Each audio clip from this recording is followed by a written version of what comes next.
Imagitatrice, imagitateur, hello there. On se retrouve cette fois pour un actual play un petit peu spécial. Pour une fois, et c'est assez rare pour être relevé, je suis aux commandes en tant que pseudo-MJ, on est toujours sur une narration partagée, et j'emmène mes deux comparses dans une histoire plutôt sombre. Je vous laisse découvrir cet actual play et vous délecter de les entendre aux prises de tous ces ressentis. Bonne écoute à tous. Nous sommes donc le 3 juin 2025. C'est la fin de journée, la nuit tombe déjà. Vous êtes tous les deux dans votre véhicule, vous vous apprêtez à commencer votre service. Qu'est-ce qu'on voit dans cette voiture? Qui est là? On me voit, moi, Christine Ortega, les deux mains sur le haut du volant, les mains tendues. Bon, on doit passer dans la 28e un peu avant de commencer. Quand elle se tourne vers toi, on voit sa chevelure noire. Un petit sourire en coin et un visage qu'on dirait foncièrement fait pour sourire. Un sourire qui n'aura pas de réponse. J'ai la tête appuyée contre la fenêtre. Et tu le vois, j'ai cette sale manie de glisser un doigt dans les deux anneaux de mes menottes, mon index, et de les faire tournoyer. Avec la chaînette, ça pourrait faire d'émettre un cliquetis. C'est comme s'il s'agissait d'une crécelle. Et tu le sais que lorsque je fais ça, c'est que je suis aux prises avec mes pensées. Une de mes mains te tape sur l'épaule. T'es là, John? Je te parle. Je cligne des yeux un peu trop cernés. Oui, ça va, Ortega.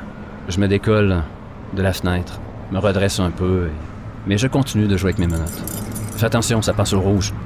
Combien de temps est-ce que ça fait que vous faites vos rondes ensemble? J'ai arrêté de compter. Ça fera 7 mois et 2 semaines à la fin de cette semaine. Pour l'instant, vous savez que rien n'est décidé sur la suite de votre soirée. Vous allez peut-être passer une nuit calme et paisible, pourquoi pas à vous empiffrer de donuts et de café américain. Ou bien, tout peut basculer d'une seconde à l'autre et faire de votre nuit un enfer. Vous avez déjà vécu les deux ensemble, et pour ce soir, pour l'instant, rien ne se profile. Pourquoi vous passez dans la 28e? Je dois donner un sac d'affaires à Marc, mon compagnon.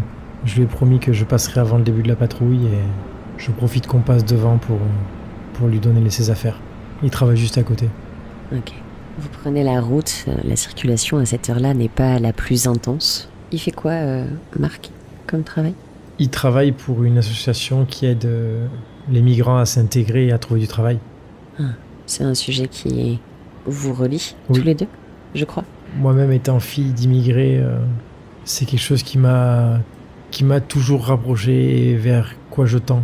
C'est d'ailleurs là-bas qu'on s'est rencontrés. J'aimerais que les gens aient la même chance que moi de m'intégrer et que grâce à moi ils puissent voir qu'on peut s'en sortir, qu'on peut arriver à faire des choses. Donc oui, ça m'importe. La vie des gens qu'on ignore. Tu conduis la voiture dans ces rues que tu commences à connaître un peu. Depuis combien de temps tu es ici, à New York? Je suis arrivé tout juste après ma mutation, à peine 8 mois. Et toi, John? Moi, je travaille pour le NYPD depuis 9 ans. Ah. Depuis mon départ des Forces armées. Donc toi, New York, tu maîtrises? Ouais. Mon père est né à New York. C'est la seule ville que je connais. C'est ma ville. Mais sur elle, je pose un regard assez cynique. Certes, je tiens encore à l'idée de justice, mais j'ai l'impression que mon boulot, c'est d'empêcher les choses d'empirer. Un point, c'est tout. Une nuit à la fois. Tu as du mal à trouver la foi? Disons que j'ai perdu la flamme que je vois briller dans les yeux de ma coéquipière, Ortega. Est-ce que c'est dû à trop d'années? Est-ce que c'est dû à quelque chose de ton passé? Qu'est-ce qui fait que tu as perdu cette foi aujourd'hui? Envers la Grande Pomme, New York? C'est de voir les coupures. C'est de voir qu'on est en sous-effectif. C'est de voir que, parfois, oui, on appréhende des suspects, des coupables, mais que la justice suit pas son cours. Qu'on les revoit un peu plus tard dans les rues, en train de dealer encore de la drogue, en train de battre une nouvelle petite amie, en train d'intimider les autres. J'ai l'image d'un homme qui tente de colmater les fissures d'un barrage avec ses 10 doigts. Vous êtes dans le Bronx, à Longwood. Ce n'est pas le quartier le plus sympathique, effectivement. C'est mieux que dans les années 80, mais il y a encore beaucoup de boulot à faire. Et on est trop peu. Et ça, c'est le boulot. La maison, c'est pas toujours jojo non plus. Ah oui? Qui est-ce qui t'attend à la maison, John? Marie, ma femme, 2 enfants. Emma a 10 ans. Mais avec Noah, mon ado de 14 ans, le chiffon brûle. Pas facile à cet âge, ouais. Non, écoute, après 3 phrases, on se met aussitôt à crier.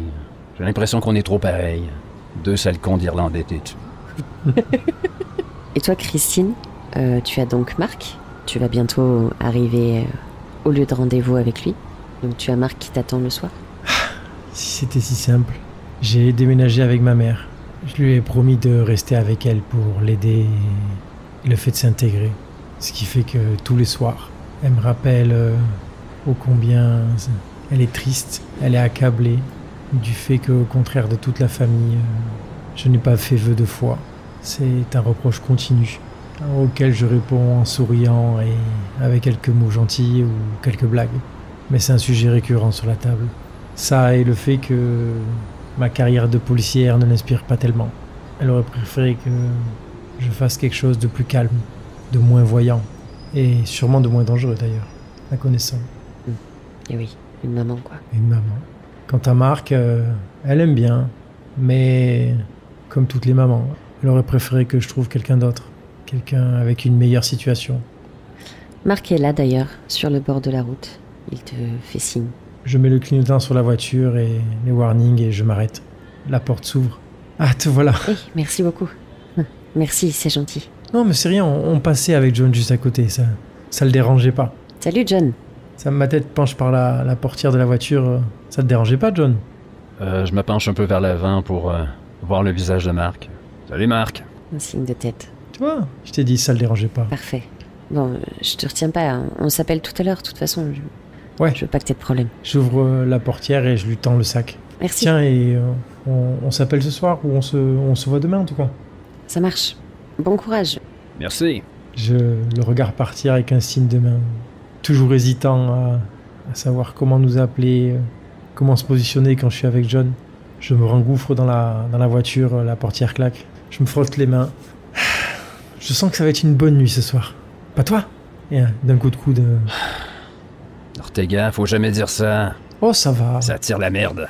La radio crache à cet instant. Centrale pour patrouille 83. Vous me recevez? Je prends. Et ici 83 à l'écoute. J'ai un appel d'une jeune femme là qui dit qu'il se passe des choses étranges à son domicile. Vous devriez pas être très loin normalement. C'est limite sur votre secteur, mais on a pas mal d'appels. Vous pouvez faire un petit crochet? Certainement. Terminé. Elle te donne l'adresse avant de couper. Très bien. Effectivement, c'est à 6-7 minutes de voiture de là où vous vous trouvez. La nuit a commencé à s'installer. L'ambiance a un peu changé dans les rues. Est-ce que vous vous mettez en route tout de suite? Est-ce que vous faites autre chose? On y va tout de suite. On sait jamais, ça peut être grave. La moindre petite chose peut devenir grave très vite, surtout par ici. Oui, sans activer les gyrophares et la sirène, j'envoie un regard entendu à Ortega en voulant dire on accélère un peu. Ortega, tu gardes le volant? Oui, Ah oui. c'est sa ville, mais j'ai une conduite plus souple. Très bien. Et moi, j'aime bien observer. Observer la ville en détail. Voir les choses qui bougent. Voir comment les gens bougent sur la rue. J'aime mieux être du côté passager. J'essaie de conduire le moins possible. Ok. Ex-militaire dans la 1st Armored Division, j'étais pilote de véhicule blindé. Un striker. Les gros engins à 8 roues. Et conducteur, on a frappé une mine artisanale. L'explosion a tué 2 membres de mon unité et m'a brisé plusieurs lombaires. Donc, prendre le volant, oui, quand je suis obligé. Mais heureusement, Ortega me conduire. Et aujourd'hui, tu as des séquelles de ce vécu? Une vilaine cicatrice, après avoir passé 8 mois dans des hôpitaux militaires. Et par temps froid, ma démarche se fait plus raide un peu. Mais c'est cette nervosité lorsqu'on est dans un véhicule. C'est pourquoi, dans la position du passager, ça me permet de regarder un peu partout et non de me concentrer sur la route. Ouais, l'armée m'a marqué physiquement, mais aussi mentalement. Bien sûr. Et il y a un peu d'agitation, effectivement, ce soir. Cette journée a été un peu chaude. Les esprits sont échauffés. Il y a pas mal de monde dehors qui essaye de profiter de la fraîcheur de la nuit. Mais vous, pour l'instant, vous vous éloignez un peu. Vous arrivez plutôt dans un quartier plus résidentiel, avec des vieilles maisons typiquement américaines. La plupart d'entre elles ne sont pas en très bon état. On est plutôt sur un quartier avec des personnes qui refusent de quitter ce qu'ils ont. Des indélogeables dans le secteur. Très bien. Quartier résidentiel, t'as dit, c'est ça? C'est pas un immeuble, c'est des maisons. C'est ça. Ok. Vous avancez tranquillement sur cette rue et alors que toi, John, tu observes, tu vas sûrement voir, peut-être même avant Christine, une ombre surgir sur le côté de la route et traverser devant la voiture. Pile, pile, pile! Et je braque d'un coup. Freine! Et ça freine en crissant des pneus. De mes deux mains, je viens me retenir sur le tableau de bord. Putain, c'est quoi ça? Qu'est-ce que c'est? J'ai pas vu.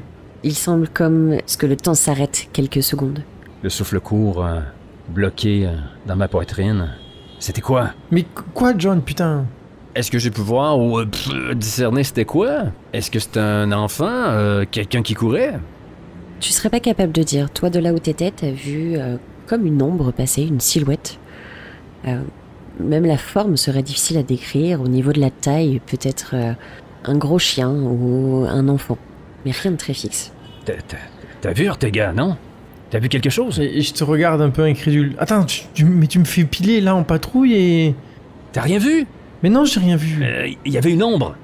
Je sais pas trop ce que c'était, mais il y avait assurément quelque chose. J'ouvre la portière. Ok. Alors qu'on est arrêté dans cette rue. Comme si une ombre pouvait laisser une trace, je regarde le bitume devant nous, éclairé par les deux phares de notre voiture de patrouille.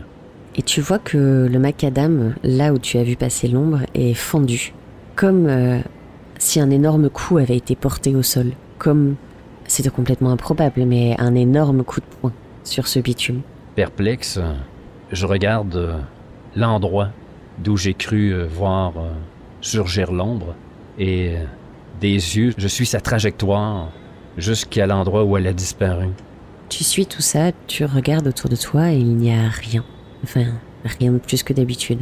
Les gens autour d'ailleurs commencent à te dévisager un peu, à regarder cette voiture qui est arrêtée, cette voiture de patrouille.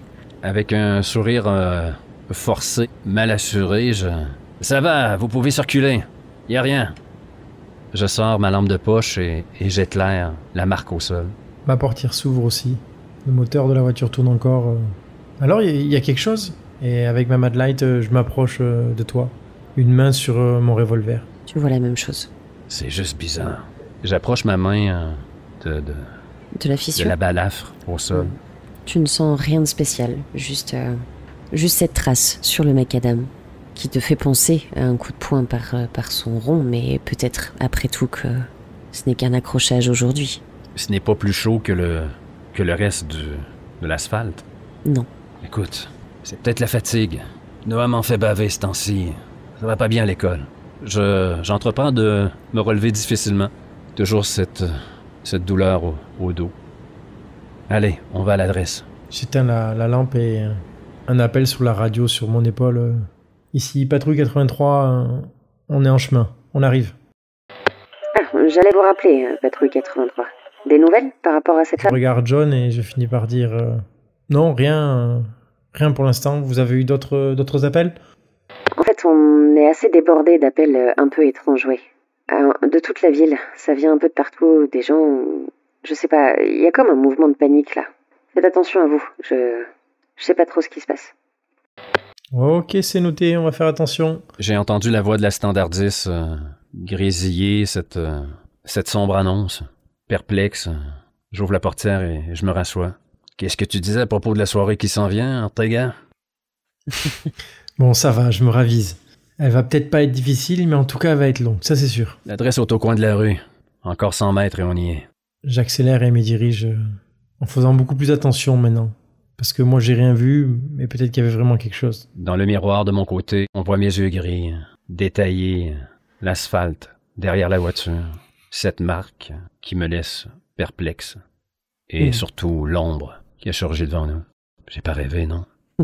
Qui sait? C'est là, ralenti. Vous vous approchez de la maison, effectivement, vous êtes arrivé. À l'approche, vous ralentissez, j'imagine. Et effectivement, la scène vous choque. La nuit est maintenant bien tombée. Vous voyez une très grande silhouette difforme. Les bras sont beaucoup trop longs. C'est presque illogique. Vous ressentez presque un moment de sidération, comme quand on se dit « mais il y a quelque chose qui cloche, il y a quelque chose qui va pas dans ce que je vois ». Et ça va tellement pas que je n'ai pas le réflexe de porter la main à mon arme. Parce que ce qu'il y a devant nous, ça ne devrait pas être là. Exactement. De façon très machinale, j'ouvre la portière, mets mon pied droit au sol, et tout en restant entre le véhicule et cette porte à moitié ouverte, je me redresse et je détaille cette ombre. T'as vu, Ortega? Cette ombre que tu vois, qui vous tourne le dos, le haut de son front arrive en haut de la fenêtre du premier étage. Ça n'a aucun sens. Bordel. Ça fait quoi, ça? 4 mètres facile? Je détaille le dos du monstre, du coup. C'est juste une ombre, hein? On voit pas de... De là où vous êtes, c'est une silhouette. Vous ne pouvez pas distinguer de visage, il est dans le sombre. On m'entend dégrafer l'arme de mon étui et ouvrir la porte tout doucement. On descend, John. Viens. Clic. Le commutateur de Mamac Light. Je pointe en direction de la gigantesque silhouette. À combien de mètres de nous? C'est une quarantaine de mètres. Ouf. La silhouette est toujours fixée, tournée vers la maison. Maison dans laquelle brillent quelques lumières. Elle est visiblement habitée. Vous imaginez sans difficulté que la jeune fille qui a appelé doit se trouver à l'intérieur. Certainement paniquée par ce qu'elle voit. Ah ben, elle peut comprendre. Ouais. Oui.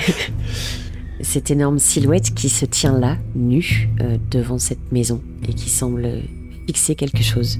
Qui soit ne vous a pas entendu, soit vous ne l'intéressez pas. Donc mon faisceau de lumière va juste caresser cette silhouette. Et va juste permettre de voir que ce n'est pas qu'une ombre. Même si la couleur est étrange, c'est bien une forme humanoïde. Il y a bien de la peau, un peu grisâtre, certes. Mais ce n'est pas qu'une silhouette, ce n'est pas qu'une ombre dans la nuit. On m'entend parler à voix basse sur la radio, sur mon épaule. Patrouille 83, on va avoir besoin de renforts ici. Ça va être compliqué, les renforts. On est dépassé de toutes parts. On a des incendies qui se déclenchent. Il y a un séisme dans le bas de New York. Je comprends pas trop ce qui se passe ici, mais on est complètement débordés. On a des gens qui appellent pour nous dire qu'ils voient des lumières apparaître dans la forêt, d'autres qui ont entendu les trompettes de l'apocalypse. On marche sur la tête. Ce soir, c'est n'importe quoi. Je fais ce que je peux, mais je suis pas sûr que vous ayez des renforts tout de suite, là. Ah, fais chier. Je braque la silhouette de mon arme avec la deuxième main, la lampe qui suit la visée de mon canon, comme pour répéter les gestes qu'on m'a appris quelques années plus tôt. Très procédurière. J'ai un regard pour toi, John. Une hésitation. Je sais pas quoi faire. Alors que tes yeux se posent sur moi, tu as vu que j'ai délaissé la protection de la portière. Mes pas foulent maintenant l'herbe devant les maisons et j'avance. John, attends! Sans me retourner, pour savoir ce que c'est. Fais chier. Ma main trouve mon holster et je sors mon arme. Mais je la pointe pas devant. Je la laisse pointer vers le sol et j'avance. Les dents serrées, une insulte. Et je te suis. Je veux m'approcher pour vraiment être à portée de voix, pour interpeller ce qui se trouve là. Peu importe ce que c'est. Ok, d'accord. Moi, je suis beaucoup plus réservé sur ce qu'est cette chose et je la garde en visée, même si je suis trop loin, même si je suis pas sûr de la toucher. Je m'approche au même rythme que John, mais toujours en la visant, au niveau du dos. Parce qu'elle est dos à nous, on est bien d'accord, hein? Elle est toujours dos à vous, oui. Elle s'est toujours pas retournée. Jenny, Oui. malgré le fait que mon cerveau n'a pas encore percuté de quoi il s'agit, il y a quand même une émotion qui m'envahit. Je vais cocher un état émotionnel. Ok, très bien. C'est pas un stress, il y a un stress de nervosité, mais c'est beaucoup plus le perdu qui est là présentement. Je comprends pas ce qui arrive. Je sais que c'est pas normal, mais pour l'instant, c'est un stress en sourdine, mais c'est surtout que je suis perdu. Là. Ok. Eh bien, coche. Moi, par contre, alors je vais en cocher un état émotionnel, mais ça sera du stress tout court, moi. Je suis vraiment stressé, moi. Il n'y a pas de perdu, pas perdu. Moi, je comprends pas, là. On est bien d'accord, Cocher. Ok, cette silhouette se tient toujours face à cette maison, comme fixée. Et étrangement, vous ne la voyez pas bouger, pas même un balancement. Elle est comme statufiée face à cette maison. Écoute, déjà, je sais que lorsque je vais prononcer ces paroles, ça va être vraiment en décalage d'une absurdité totale face à cette silhouette que je vois se profiler. Police de New York! J'allais dire la même en plus. Agent Mulligan, identifiez-vous! Et là, je lève mon arme et je la pointe. La chose semble frémir au son de ta voix. Et lentement, très lentement, elle commence à se retourner vers vous. Écoute, moi, aussitôt que ça se retourne, son frisson est comme contagieux. Je crois que si on fait un zoom sur la nuque de John Mulligan, on voit les poils se redresser. La caméra passe vers moi, on lit le stress et la peur dans mon regard et un de mes doigts enlève la sécurité de mon arme et l'index se pose sur la gâchette tout doucement. La créature continue à se retourner dans votre direction. Son visage, petit à petit, entre dans la lumière de vos lampes. Cette grande silhouette humanoïde porte un visage étrangement flou qu'il vous est difficile d'identifier. Elle te fixe, Christine, et tu vois ses traits se changer et d'un seul coup, c'est comme si elle portait le visage de Marc. Quoi? Qu'est-ce que c'est que ce putain de bordel? John, tu vois la même chose. Je vois le visage de Marc aussi. Oui. Puis elle se retourne vers toi, John, et d'un seul coup, c'est Noah qui est face à toi. Ton adolescent de 14 ans, avec ses sourcils froncés, comme lorsqu'il te provoque. Shit, mais qu'est-ce que c'est que ce bordel? Instinctivement, j'ai reculé de 2 pas. Ouais, John recule, John. Tout en pointant la silhouette, je recule de 2 autres pas. Et je crois que je perds momentanément l'équilibre alors que je tombe en bas du trottoir. De quelques centimètres, je me rattrape, restant debout, mais je crois que c'est un autre état émotionnel. Là, je suis effrayé. Je viens de rejoindre Ortega. Qu'est-ce que c'est que ce bordel, Ortega? Mais j'en sais foutre rien. Qu'est-ce que tu vois? Mais je vois comme toi. C'est le visage de Noah, mon fils, merde! Et celui de Marc juste avant. Oui, j'ai vu! Je me rapproche de la voiture et j'ouvre le coffre. J'en sors une arme de plus gros calibre si on a ça. Tu sais, pas immense, mais un fusil à pompe, tu vois. Pendant que je lève le coffre, je t'envoie le fusil à pompe et entre mes dents en train de mettre mon gilet pare-balles et merde. Et je tremble et je loupe plusieurs fois l'attache du gilet pare-balles autour de ma taille. Je t'entends batailler avec le velcro. Est-ce que la chose bouge? Elle s'est retournée, son visage a changé, c'est maintenant celui de Noah, mais est-ce qu'elle avance ou elle reste là? Quand tu regardes à nouveau pour vérifier ça, tu vois que le visage a à nouveau changé. C'est celui de Julia, une de vos collègues de travail, qui n'est pas avec vous ce soir, mais que vous connaissez tous les deux. Elle n'avance pas vers vous. Elle vous regarde, passe de l'un à l'autre. Ses yeux vous suivent. Un coup John, un coup Christine. Je me décale légèrement du côté de la maison, pendant que la créature nous regarde et en vérifiant bien que tu l'as bien en joue, John. Ouais, je la tiens toujours. Maintenant que mes 2 pieds sont sur l'asphalte, que j'ai retrouvé mon équilibre, je reste là, planté entre les 2 phares de la voiture. Et d'une voix tremblante qui semble, ou en tout cas que je souhaite un peu forte, je m'adresse à la maison. C'est la police. Est-ce que vous pouvez sortir de la maison par derrière? Vous m'entendez? Il y a quelqu'un dans la maison? Tu vas entendre une voix étouffée qui va tenter de te répondre quelque chose. Seulement d'ici, tu ne vas pas comprendre ce qui se dit. Comme si cette voix avait réveillé quelque chose chez moi. Tu vois les épaules de John se redresser, Ortega. Je prends une grande respiration et... Putain, on fait notre boulot. Et j'avance.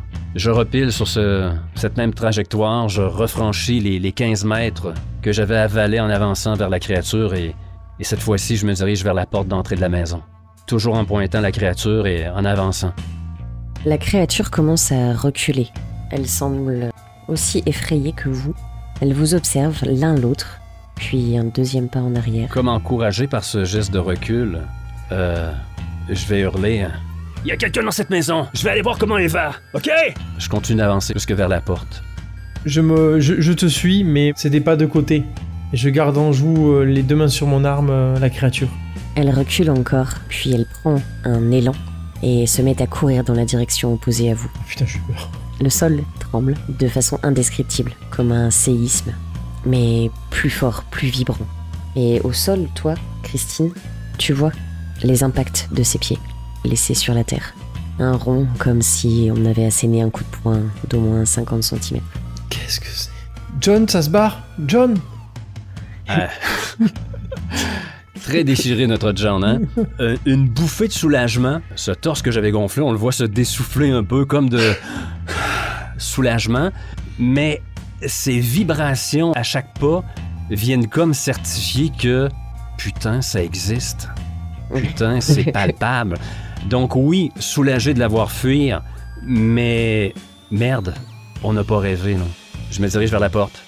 Quand tu entres, tu vas trouver une jeune femme, la vingtaine, peut-être un peu plus, pétrifiée, tétanisée, assise dans un coin de la pièce principale, qui tremble et qui regarde affolée dans ta direction. Je sécurise mon arme, je la remets dans mon holster et je m'approche d'elle, les doigts écartés, paume vers l'avant.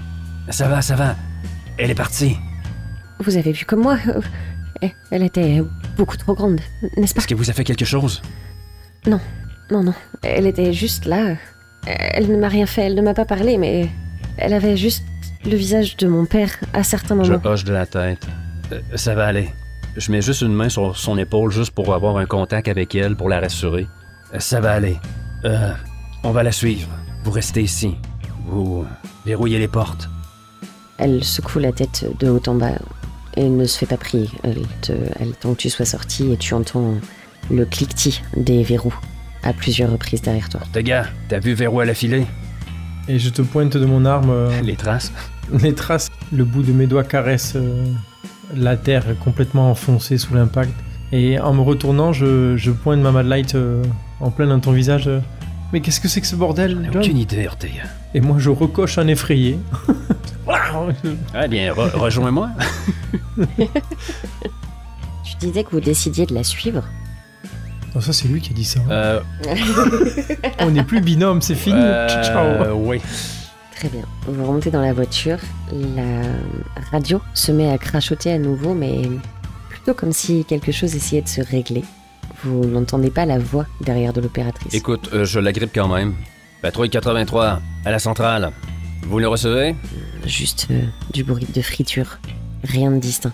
On m'entend reculer la voiture en démarrant. Les pneus crissent un coup et je contre-braque et j'accélère d'un coup en direction de là où est partie la créature. Donc vous avez vu les créatures se diriger vers une zone un peu forestière, malgré qu'on soit dans le Bronx. Se diriger vers un parc? Vers un parc en surplomb, un barrage qui retient l'eau. Je sais pas s'il y a un barrage, on s'en fout. Je connais pas le Bronx. Alors que Ortega conduit, je fouille dans ma poche et j'en ressors mon cellulaire. Je regarde dans les contacts et j'appelle chez moi. J'appelle Marie, ma femme. Allô? Marie? Oui, ça va, John? Ça va? Oui. Tu m'appelles rarement en patrouille. Tout va bien pour toi? Ouais, je voulais seulement m'assurer que tout allait bien. T'as rien vu de bizarre? Ah, juste pas mal d'agitation en bas, là. Mais bon, nous on est devant la télé, tu sais, on a fait un plateau repas, alors nous ça va, mais... Emma est là? Noah est là? Oui, ils sont là tous les deux avec moi. Écoute-moi attentivement, tu verrouilles les portes, chérie. Et Ok. Vous ne sortez pas, sous aucun prétexte. Tu m'entends? J'entends, mais est-ce que toi ça va? T'es en sécurité? Écoute, la centrale est débordée. J'ai vu un truc bizarre. Je pourrais même pas l'expliquer, mais ça frôle le délire ici. Il y a des trucs pas nets qui se passent dans la ville en ce moment. Et je crains le pire. Donc, je vérifie un truc, je viens à la maison, ok? Ok. Fais attention à toi, on t'attend. Très bien. Tu entends derrière les verrous qui se referment. Tu veux que j'appelle Marc? Non, on fonce et on regarde ce qu'on peut faire. Je préfère pas l'inquiéter, ni lui ni ma mère, avant d'en savoir plus. Ok. Tourne à droite. Je vois les traces, là. Elle a pris en direction du barrage. On entend le moteur vrombir et les roues s'accélérer juste après le virage. Je dois manœuvrer pour éviter quelques voitures qui ralentissent ou on a de la chance que le trafic soit fluide ce soir. Donc vous arrivez à suivre un peu les traces. Vous avez vu de toute façon dans quelle direction est-ce que la créature partait à peu près. Ouais, c'est difficile de rater ces traces. C'est ça. Vous retrouvez effectivement les traces. Quelques voitures abandonnées sur le côté aussi par des gens qui vous vous dites, l'ont peut-être vu passer et sont partis en courant. Et lorsque je vois que Ortega continue de suivre la route, je le regarde et... Non, tu passes à travers le parc. Quoi? Tu sautes le trottoir et on suit les traces. Un peu perdu, ok. Et sans ralentir, la voiture tourne et elle prend le trottoir et accélère dans le parc. Ma tête vient heurter le plafond alors que tu passes sur le trottoir. Aouh! Est-ce qu'il serait pas temps de faire un petit jet d'adresse pour cette conduite chaotique? Ouais, bien Est-ce que vous sûr. conservez la voiture dans cette course? Alors je suis formidable. Le parc est quasiment vide, les gens ont abandonné leur voiture. Tu as quand même quelques obstacles puisque les gens ont laissé leur voiture à droite à gauche. Ok. On va partir sur un léger avantage avec un jet à 65. Mais bien sûr, regarde-toi dans le nez. 32. Easy. 32. 32? Ouais. Bah, c'est réussi. Si tu me vois tourner le volant à gauche, à droite, à accélérer. Je ne renverse même pas le café de John qui est resté Ouais. dans le porte-gobelet. Ah non, je peux même boire. C'est ça. Donc, on réussit à suivre les traces, Jenny? Ouais, et c'est ça. Vous continuez à suivre les traces qui se dirigent toujours droit vers ce barrage qui surplombe la ville. Moi, tu vois que j'ai le visage un peu crispé, les mains qui passent à gauche pour éviter une bosse et qui repassent à droite en accélérant. Un coup de frein sec et puis je redémarre, je raccélère. Oui, on se fait passablement brasser là, dans Ouais. l'habitacle là, alors qu'on roule sur le gazon. T'as la main sur la croche en haut, tu sais, genre... Oui, je m'accroche. En suivant ces traces, vous arrivez effectivement sur le haut de cette sorte de colline, là où est construit le barrage, comme des émanations vertes étranges. Et vous retrouvez cette créature. Elle est à plusieurs dizaines de mètres de vous, mais vous ne pouvez pas la Et rater. elle fait quoi? Elle est aux alentours de ces lueurs vertes que vous venez d'apercevoir. Et lorsque la voiture s'approche, elle se retourne et vous fixe. Qu'est-ce que c'est que ce foutu bordel? La créature est seule, avec ses lueurs? Oui. Des lueurs qui se comportent de quelle manière? Un peu comme des lucioles qui flottent? Non, c'est plutôt une lampe de poche verte posée au sol. Un halo. Et ce halo est fixe? Le frein à main qui se serre, je laisse le moteur tourner. Oh que oui. Et j'ouvre la Je portière. t'envoie un sourire, un peu crispé, mais tu peux traîner le pompeux, hein? Je le prends dans les mains en sortant. Donc, sorti, lampe, torche allumée, j'éclaire pas la créature délibérément. Cette fois-ci, j'éclaire pour voir où je marche. Ok. Je veux voir de quoi il en retourne au niveau de cette lumière-là. Et qu'est-ce qu'elle fout là? Ok. Christine, qu'est-ce que tu fais, toi? Juste derrière toi, John. Je descends en faisant attention. J'ai allumé la lampe sur le côté du fusil à pompe. Je m'en sers pour t'éclairer un peu plus en avant. Je fais des pauses toutes les 2 secondes en descendant pour vérifier que la créature ne bouge pas, que la lumière ne bouge pas.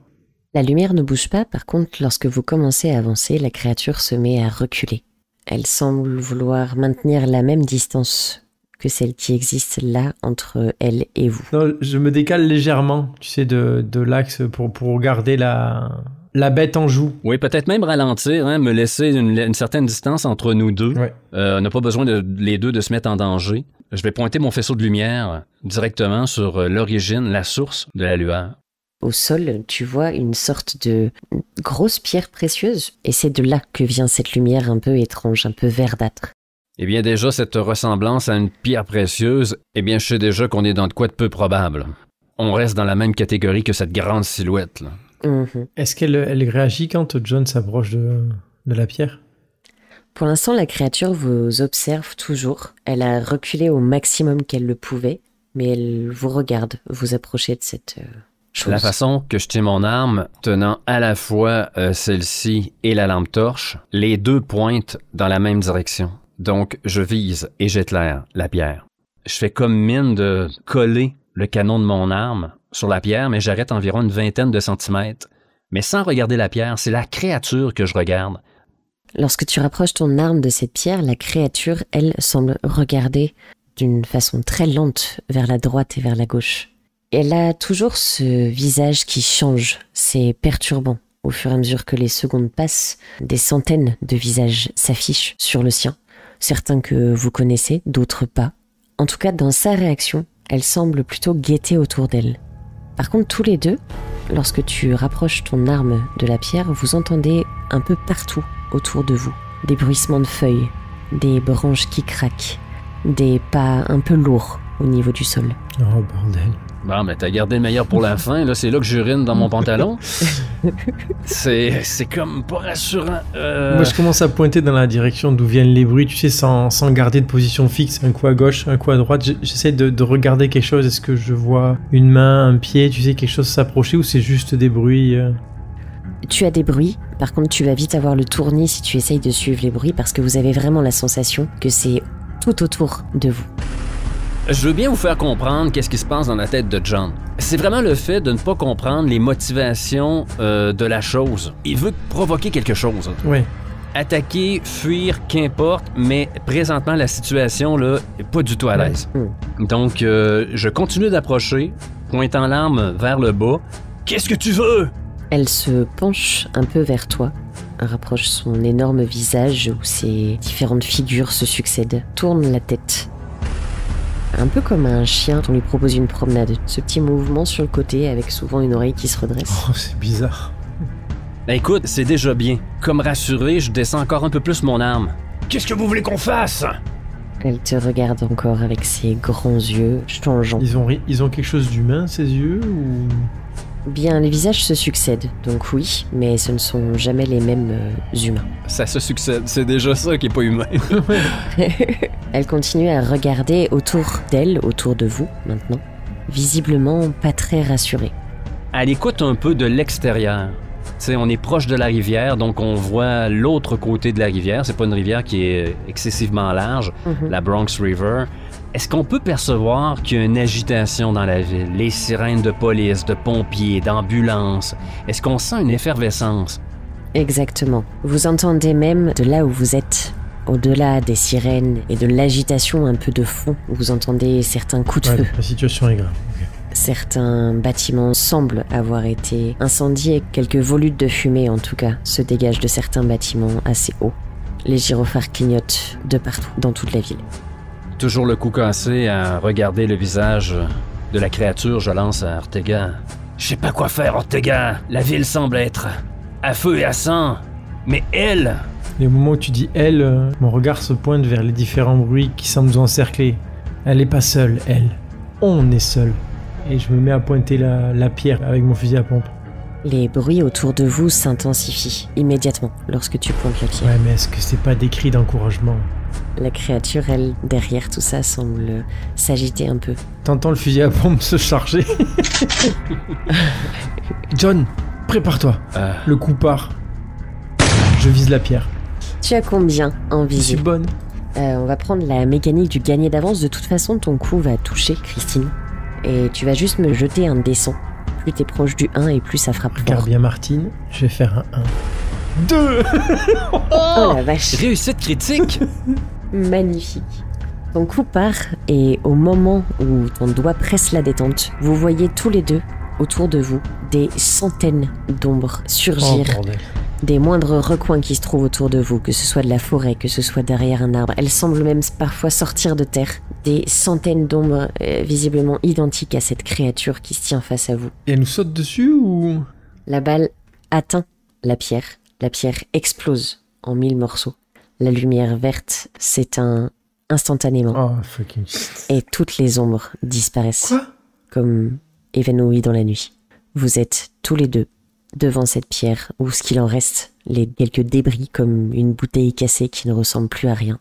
Autour de vous, tout est calme, à part cette ville mise à feu et à sang en contrebas. Mon faisceau sur l'arme qui vient de tirer encore fumante. John, t'es là? Écoute, mon cœur s'est arrêté lorsque j'ai vu ces centaines d'ombres jaillir d'un peu partout. Et lentement, je me retourne en direction de la rivière et le barrage. Est-ce que la silhouette est toujours là? Non, elle a disparu. Genre disparu, y a pas de traces, y a pas de rien. Il y a encore les traces au sol, celles que vous avez suivies pour arriver jusqu'ici. Mais là, autour de vous, il n'y a plus rien. D'un pas déterminé, je trace en direction de la voiture. Allez, Ortega, on fout le camp d'ici. J'agrippe la radio à mon épaule. Je mets 3-4 secondes à sortir de ma léthargie. Juste les bruits au fond de coups de feu et de sirènes dans la ville. Et ta voix peut-être qui appelle la radio. Ici Patrouille 83. Si vous m'entendez, si vous voyez des ombres, des silhouettes, Si jamais vous voyez une pierre verte, luminescente, vous la dédlinguez. Vous la dédlinguez. Vous m'entendez? Je le répète, en boucle, juste à temps qu'on atteigne la voiture. Et sûrement que cette fois-là, c'est toi qui conduis. Et moi qui te rejoins côté passager. Patrouille 83, vous me recevez? Les gars, Tu me vois les mains tremblantes sur le canon du fusil à pompe. Oui, pardon. Patrouille 83, Ortega. Vous allez comment, vous, Un là-bas? regard vers John. Ça va. dis-lui pour la pierre. Vous avez reçu le message de John pour la pierre? Non, on vient seulement de récupérer la Oh, fréquence. chut. On avait la fréquence complètement brouillée et là, d'un seul coup, tout est reparti. Les communications sont revenues. Par contre, il y a eu du dégât de fait dans la ville, Eh apparemment. merde. Si quelqu'un vous appelle pour le même genre de problème que nous, dites-leur de chercher une lueur verte ou une pierre verte et de la détruire. Ok, c'est noté. Je fais passer Merci. le message. Et quand je dis ça, j'ai bien l'impression de passer à moitié pour une folle. Mais bon, toute cette soirée a été folle, donc... Tu sens dans la voix de l'opératrice qu'elle a hésité peut-être une seconde, mais que de son côté, elle a dû se faire la même réflexion. Et la communication coupe, tu l'imagines en train de transmettre le message aux autres patrouilles. Et la voix de John. Ouais, Marc est vraiment bien. Tu devrais le marier. Et mon poing qui te tape l'épaule très fortement. Tu fais chier, John. Je m'accoude contre la fenêtre et je regarde dehors pendant que tu roules, l'esprit embrumé. La caméra s'éloigne depuis l'arrière de la voiture, laissant ainsi s'échapper votre véhicule de patrouille sur ce gazon du parc, où cette fois vous avez le temps d'éviter les obstacles qui se restent devant vous. On a une ellipse et on vous retrouve au petit matin. Les lueurs du jour se lèvent, votre quart est fini. Où est-ce qu'on vous retrouve? Qu'est-ce qu'on voit? On pourrait se retrouver dans un restaurant qu'on a l'habitude de fréquenter. C'est là qu'on prend notre pause au milieu de la nuit. Une espèce de diner avec de la nourriture de réconfort, hamburger, frites, steak frites, à l'américaine. Très bien. Une serveuse qui n'a pas l'air très dégourdie vous amène vos plats.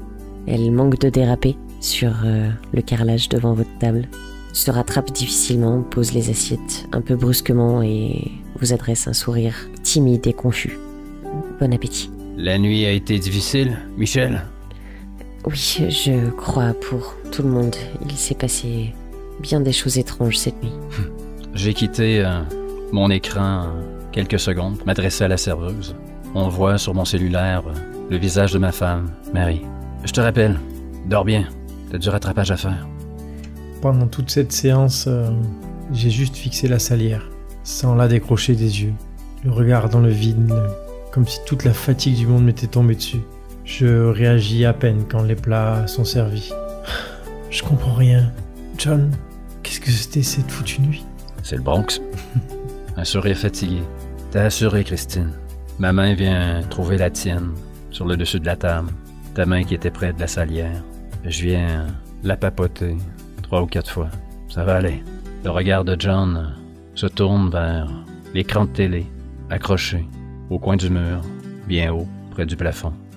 Il y a toute la retranscription de cette nuit. Des flash infos incessants, avec le gros slogan « Place au direct », des images de la ville ravagée, des rues où les véhicules sont abandonnés, comme dans un monde post-apocalyptique. Et comme en résonance à ce qu'on voit à l'écran, on voit à l'extérieur, le long de cette grande vitrine où les banquettes sont accolées, dans la rue, une ambulance passer à toute allure, gyrophare, sirène à fond. La caméra avance et rentre dans la voiture de police de Christine et John. Elle s'arrête quelques instants et traverse la boîte à gants. Et à l'intérieur, un bout de cristal, vert, terne cette fois. Peut-être que le dernier plan pourrait être pour ce cristal qui, au fond de cette boîte à gants, lâche un grésillement et se rallume de cette lumière verte.